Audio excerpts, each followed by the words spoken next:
Kembali lagi kita bertemu bersama saya Fristera, umat paroki Kampung Sawah.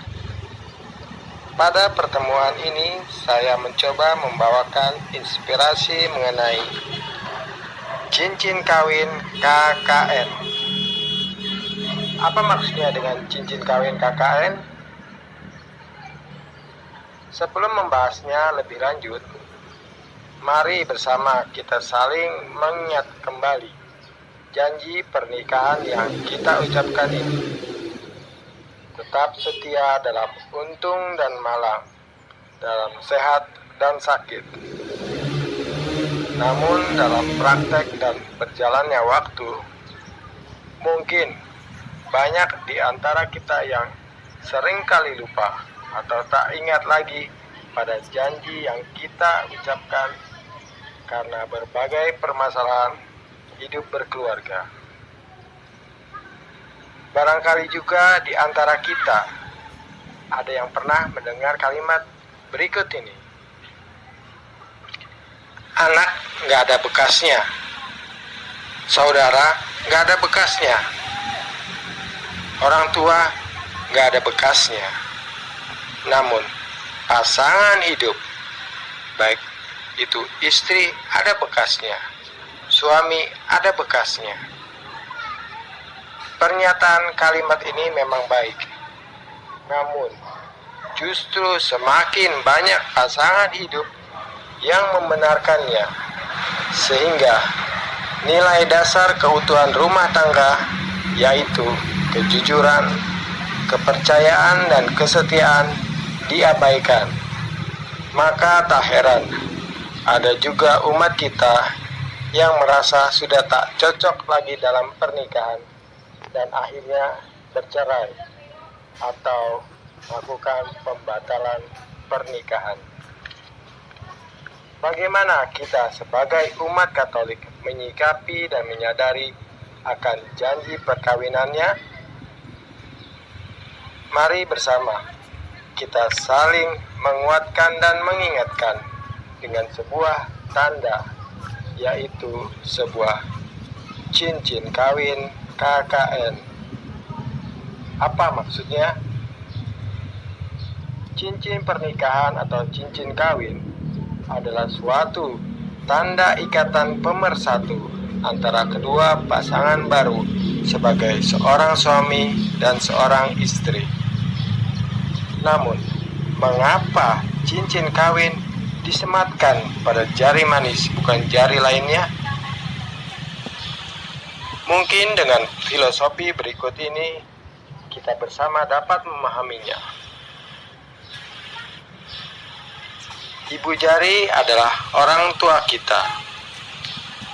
Kelingking adalah anak-anak kita. Telunjuk adalah saudara atau sahabat kita. Jari manis adalah pasangan hidup kita, dan jari tengah adalah Tuhan sebagai pemersatu.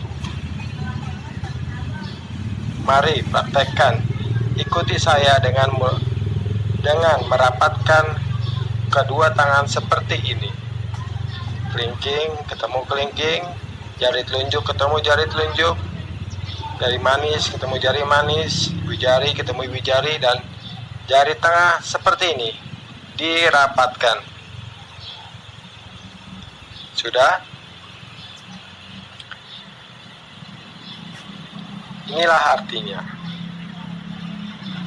Jika ada persoalan hidup yang berat, entah itu disebabkan karena sakit, penyakit, ekonomi, pekerjaan, atau persoalan hidup yang lainnya, sehingga kita merasa sedih, kecewa, bahkan dendam, apakah kita bisa berpisah dengan anak-anak? Lepaskan jari kelingking? Atau apakah kita bisa berpisah dengan saudara? Lepaskan jari telunjuk? Atau apakah kita bisa berpisah dengan orang tua kita? Ya, lepaskan jempol. Dan apapun persoalan hidup keluarga kita, jika ada persoalan hidup, apakah entah itu karena sakit, ekonomi, perselingkuhan, dan lain sebagainya, apakah bisa berpisah dengan pasangan hidup kita? Ayo coba, apakah bisa jari manisnya terlepas?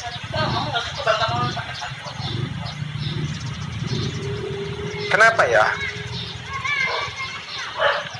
Walaupun ada kalimat, anak gak ada bekasnya, saudara gak ada bekasnya, orang tua gak ada bekasnya. Namun, di dalam ajaran iman Katolik yang benar mengenai pasangan hidup adalah apa yang telah dipersatukan Allah tidak boleh diceraikan manusia. Matius 19 ayat 6. Cincin kawin yang kita kenangkan haruslah bersumber pada cincin kawin KKN, ya, cincin kawin keluarga Kudus Nazaret, Santo Yusuf, Bunda Maria, dan Yesus Kristus. Dan mukjizat pertama yang Yesus kerjakan dalam kitab suci itu terjadi pada sebuah keluarga baru di dalam suatu pesta pernikahan di Kana.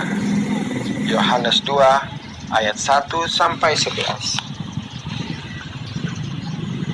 Cintailah pasangan hidupmu bukan karena, namun cintailah pasangan hidupmu walaupun dalam untung dan malang, dalam sehat dan sakit, seperti cinta Tuhan pada kita, walaupun kita orang yang berdosa.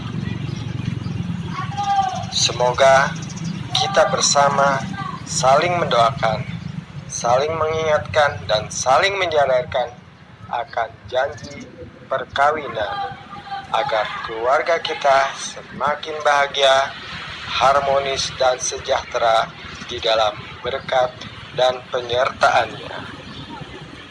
Saya Fristera, umat paroki Kampung Sawah. Salam Immanuel.